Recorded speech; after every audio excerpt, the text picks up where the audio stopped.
Assalamualaikum warahmatullahi wabarakatuh. Apa kabar semuanya? Semoga selalu dalam keadaan sehat dan tetap semangat walaupun masih dalam masa pandemi COVID-19. Senang sekali pada hari ini bisa berjumpa kembali dengan sahabat edukasi dimanapun Anda berada. Bersama kami dari tim promosi kesehatan Rumah Sakit Umum Dr. Zainal Abidin Banda Aceh, sebagaimana biasanya akan hadir menemani Anda dalam acara Tanya Kesehatan, di mana kita akan mengupas tentang penyakit, tip-tip kesehatan dan tata cara penanganan dari penyakit. Baik, pada kesempatan hari ini kita akan membahas seputar hubungan antara rhinosinusitis dan alergi. Telah hadir bersama kita seorang dokter, yaitu Dr. Suryanti, MCAT, ORL, HNS, SPTH-TKL. Beliau adalah dokter spesialis THT di Rumah Sakit Umum Dr. Zainal Abidin Banda Aceh. Baik, kita sapa terlebih dahulu narasumber kita. Assalamualaikum dokter. Waalaikumsalam. Apa kabarnya dok? Alhamdulillah baik. Alhamdulillah. Baik dok, hari ini kita akan langsung saja ke topik pembicaraan kita, yaitu tentang rhinosinusitis dok ya. Jadi bicara tentang rhinosinusitis atau lebih dikenal oleh masyarakat kita yaitu sinusitis ya dok. Mungkin sebagian besar masyarakat kita sudah mengalami atau mengidap penyakit sinusitis tersebut, sudah tidak asing lagi. Nah, lebih jauh kami akan menanyakan kepada dokter apa sih sebenarnya pengertian dari rhinosinusitis tersebut. Iya. Silakan dok. Ya, baik, terima kasih. Ya, jadi memang ya rhinosinusitis ini memang masalah umum ya dalam kesehatan ya. Namun ada baiknya kita tahu apa itu rhinosinusitis ya. Jadi rhinosinusitis ini adalah suatu penyakit inflamasi atau radang ya pada mukosa hidung dan sinus paranasal. Jadi gejala awal yang ditimbulkan sehingga seseorang itu sudah didiagnosa bahwa dia mengidap rhinosinusitis. Gejala apa saja itu dok? Oke, ya. Baik. Untuk bisa dikatakan bahwa seseorang menderita rhinosinusitis itu setidaknya ada dua gejala ya, minimal ada dua gejala. Di antaranya hidung tersumbat, adanya nasal discharge atau ada sekret hidung, biasanya dari belakang ya, kita sebut dengan PND, post nasal drip, tapi bisa juga yang ke depan ya. Kemudian bisa selain itu ada juga nyeri pada wajah. Biasanya penderita akan mengeluh nyeri pada wajah, apa itu di pipinya, di dahi ya. Paling sering juga akan mengeluh nyeri pada pangkal hidung sewaktu sujud ya. Bisa juga diikuti dengan nyeri kepala. Kemudian bahkan bisa adanya kurang penciuman, bahkan sampai hilang untuk penciumannya ya. Untuk penderita yang mengalami gejala-gejala seperti itu bisa kita curigai bahwa ini adalah rhinosinusitis. Oke dok, ini faktor pencetus terjadinya rhinosinusitis apa aja tuh dok? Faktor pencetusnya banyak ya, faktor penyebab dari rhinosinusitis itu sendiri. Di antaranya polusi udara bisa sehingga sering-sering teriritasi mukosa hidungnya. Kemudian asap rokok ya, masuk ke polusi udara juga. Kemudian lingkungan udara yang terlalu lembab. Kemudian memang adanya stres sehingga daya tahan tubuhnya jadi lemah ya. Kemudian adanya GERD atau proses asam lambung, dia ada menderita penyakit lain ya, yang sering naik ke atas ke iritasi ke tenggorok sehingga ke sinus juga terpapar ya. Kemudian bisa juga ada penyakit sebelumnya itu rinitis ya, ada alergi ya, terlalu sering tidak diobati bisa menyebabkan terjadinya rhinosinusitis ya. Ya dok. Jadi dokter ada sebutkan tadi masalah rinitis alergi. Jadi apa dok hubungan antara rhinosinusitis dengan rinitis alergi itu? Iya, rinitis alergi ya. Sebenarnya rhinosinusitis ini merupakan komorbid dari penyakit alergi itu sendiri, dari rinitis alergi ya. Rinitis alergi itu suatu penyakit inflamasi pada mukosa hidung dan sinus paranasal, pada mukosa hidung ya, yang disebabkan oleh alergen, adanya reaksi alergi dari alergen. Sehingga apabila penyakit rinitis alergi ini tidak diatasi ya, dibiarkan berulang-ulang sehingga terjadi iritasi pada mukosa hidung bisa menyebabkan ke rhinosinusitis. Karena pada pasien-pasien yang rinitis alergi ini silia atau mukosanya kecenderung bengkak atau udem ya. Udem sehingga itu bisa menyebabkan sumbatan pada ostium. Ostium atau aliran seharusnya ada cairan atau udara bisa mengalir keluar aliran normalnya. Apabila terjadi rinitis alergi, bengkak, menyumbat ostium sehingga menumpuklah ya atau perangkap di dalam ostium maksila misalnya kan di dalam kita bilang pipi dari rongga pipi ya menumpuk di situ cairan sehingga bisa terjadi ke rhinosinusitis. Ya, gitu. Jadi kalau misalnya masih dalam tahap rinitis alergi dok, jadi gejala seperti yang dokter sebutkan tadi nyeri sampai di pipi itu belum dialami? Belum ada ya? Iya, bedakan lagi bahwa ini rinitis alergi, dia mempunyai gejala-gejala tersendiri ya. Yang pertama, kalau rinitis alergi bersin itu khas sekali. Bersinnya bukan 1-2 kali, biasanya bersinnya kalau udah bersin bisa lebih dari 5 kali. Dan waktu-waktunya bersinnya itu pun misalnya pada waktu udara dingin, waktu subuh paling sering atau maghrib ya menjelang malam. Pokoknya terpapar udara dingin, bersinlah dia dan bisa lebih dari 5 kali ya. Kemudian adanya hidung sumbat juga, bisa. Kemudian adanya cairan sekret hidungnya, ingus yang encer, bening, banyak keluar terusan ya. Bedakan dengan yang rhinosinusitis yang itu sudah keruh ya, purulen ya. Kalau ini masih bening, cair ya. Kemudian itulah apabila terpapar alergen, apa itu udara dingin atau debu, maka bangkitlah gejalanya itu. Iya. Itu kalau misalnya rinitis alergi dok, itu bisa dialami oleh orang dewasa atau anak kecil bisa juga mengalami? Bisa, semua bisa ya, dari kecil sampai dewasa ya bisa. Cuman berbeda-beda lagi nanti ini gejalanya ya. Jadi kalau misalnya anak kecil nih, ini kebetulan anak saya salah satu penderita rinitis juga. Jadi kadang-kadang kebingungan juga cara mengatasinya. Jadi kalau terpapar dengan udara dingin AC atau di saat malam hari itu udah mulai sumbat. Jadi apa tuh yang harus saya lakukan dok? Ya memang ya untuk rinitis alergi ini sendiri tata laksananya yang pertama memang avoidance ya. Avoidance itu atau bahasa kita bilang itu mencegah paparan terhadap alergen ya.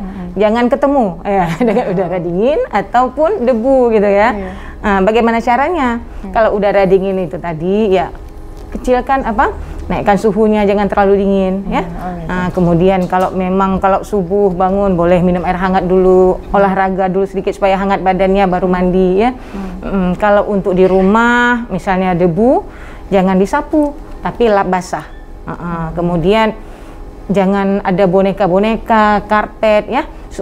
Pokoknya barang-barang yang bisa mengundang bisa lengket debu di situ. Iya. Berarti harus ekstra bersih ya? Iya, bukan ya bersih gimana? Untuk debu yang halus-halus itu sendiri ya yang bisa itu merupakan alergen, memicu bulu-bulu binatang dokter? Iya, bisa. Kucing, makanya pada perintah alergi tidak dianjurkan untuk memelihara seperti kucing, kelinci ya.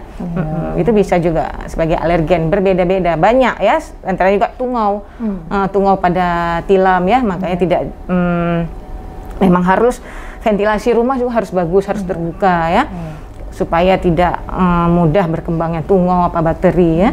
Di antaranya itu harus olahraga itulah makanya.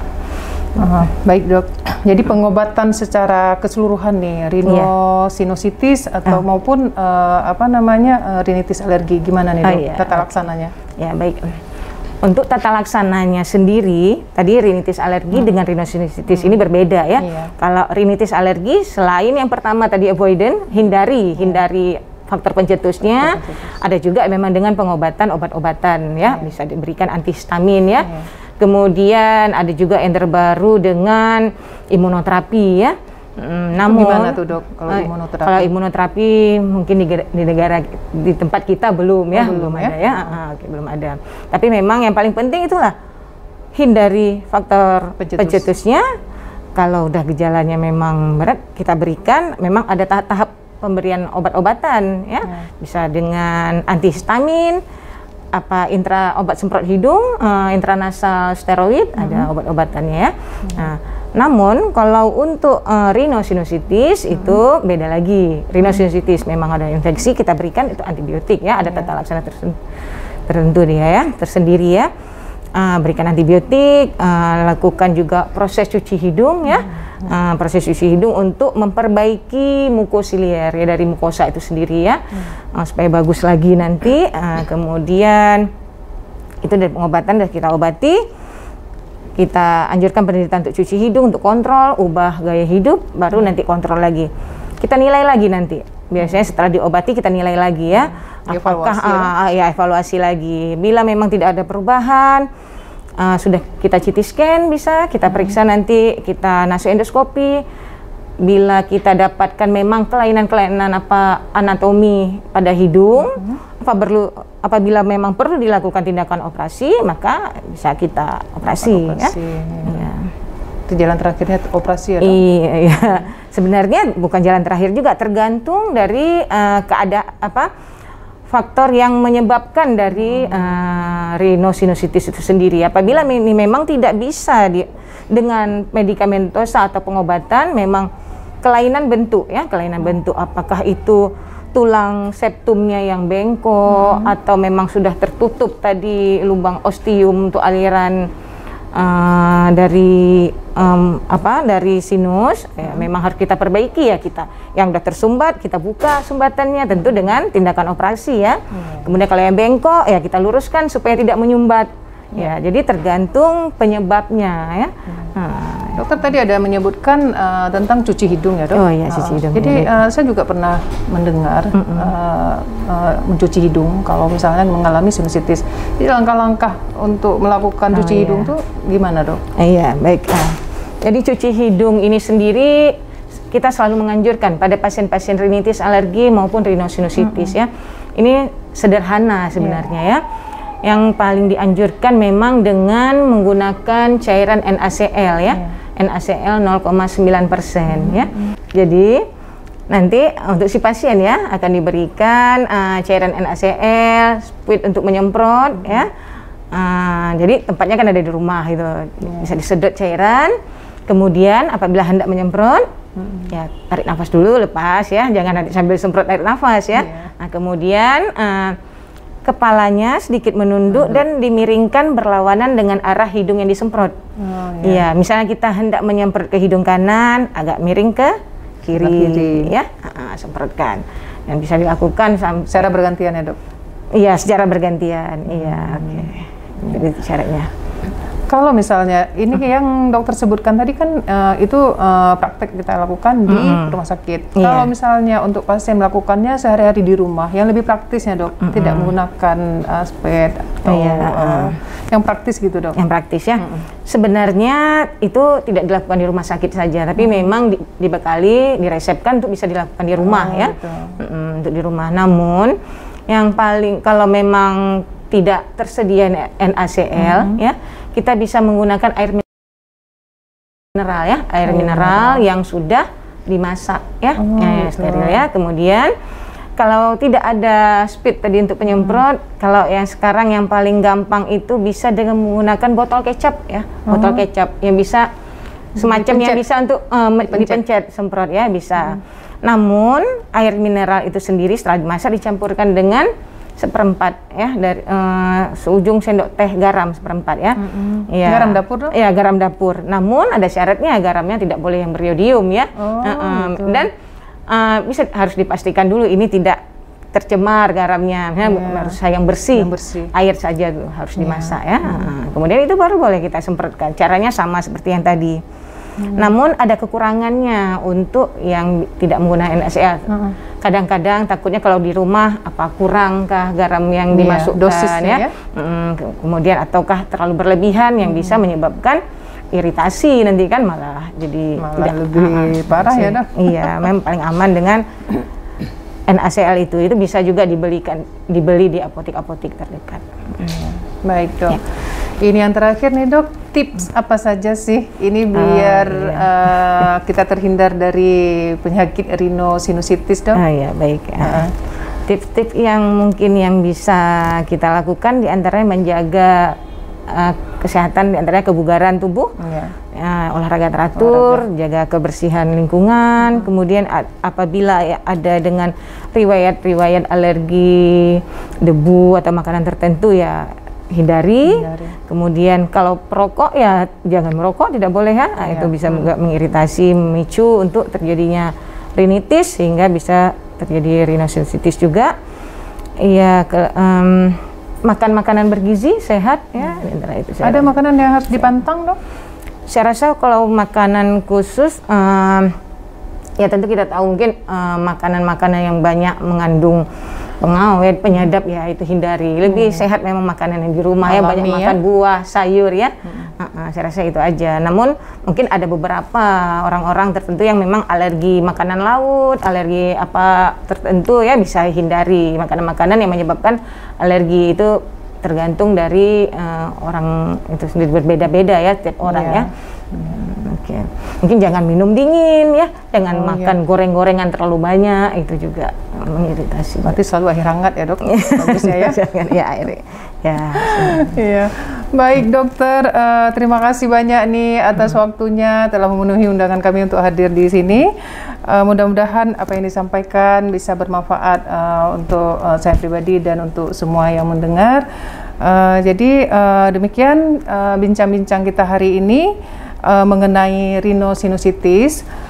Mudah-mudahan kita bisa terhindar dari penyakit tersebut. Akhir kata kami dari tim promosi kesehatan Rumah Sakit Umum Dr. Zainal Abidin Banda Aceh dan Dr. Suri pamit undur. Lain waktu kita akan berjumpa kembali dengan tema dan narasumber yang berbeda. Akhirul kalam, assalamualaikum warahmatullahi wabarakatuh. Salam sehat, salam edukasi.